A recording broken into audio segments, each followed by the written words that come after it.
All right, everybody, it's about 8:45, Wednesday morning, December 18th. The United States Supreme Court agreed on Wednesday to hear TikTok's challenge to a law that could ban its U.S. operations.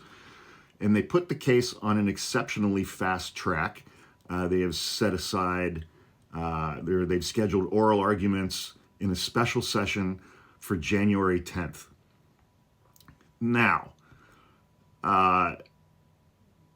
one of the problems, I think, with this current iteration of our Supreme Court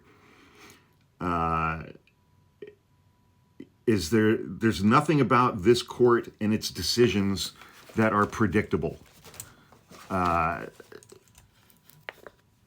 They've overturned major precedents in each of its last 3 or 4 terms. Precedent is standing law that you're supposed to be able to rely on, depend on, to make life predictable, to make the law dependable. And this court has thrown that out the window. Remember that a year ago, right around now, is when this Supreme Court agreed to hear Donald Trump's immunity claims stemming from the Washington, D.C. January 6th criminal indictments against him.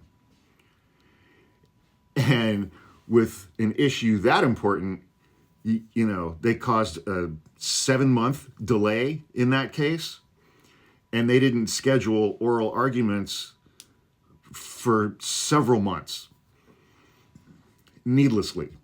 They could have done then what they're doing now, schedule oral arguments for 3 weeks. 3 weeks from the application. But in setting aside 2 hours for the argument, the justices signaled that they viewed the TikTok case as presenting questions of exceptional importance. Wow, that sounds like a big deal.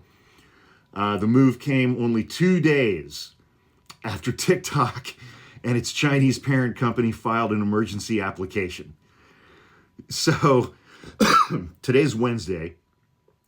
TikTok filed their emergency application on this past Monday, 2 days ago. And 48 hours later, the court has agreed to take the case, fast-tracked it, and set oral arguments for 2 hours on January 10th, about 3 weeks from now.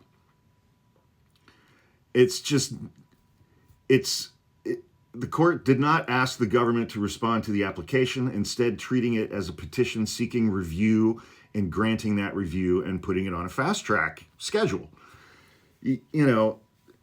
There's nothing about this court, this current Supreme Court, that is predictable, dependable, reliable, and that's what the Supreme Court is supposed to be. You're supposed to be able to rely on precedent that's 50 years old. You're supposed to be able to rely on the fact that the court, recognized constitutional right for every woman in this country to have constitutional rights to privacy and bodily autonomy in the Roe versus Wade case. And this court was just like, nah. And then it's like, then you see how they treat Donald Trump's immunity claims, completely fabricating the bases for their opinion in that case. Nothing in that opinion that grants Donald Trump immunity or any president immunity from criminal prosecution. Nothing in that opinion that serves as the basis for that opinion exists in the United States Constitution. They just fabricated it and made it up.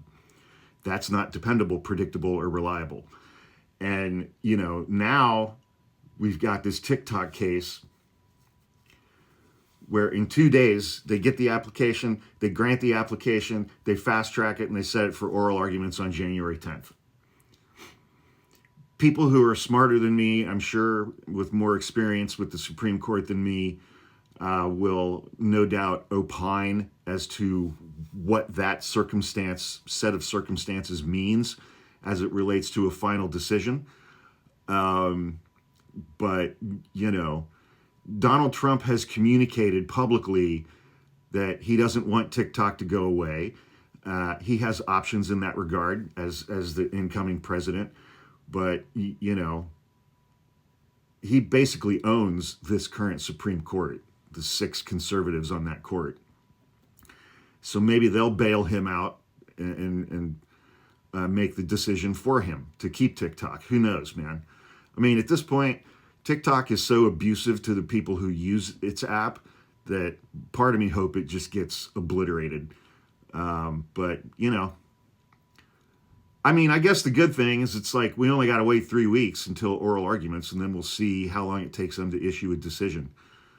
So that's lightning fast speed for the Supreme Court. Just absolutely lightning fast speed. So we'll see what happens.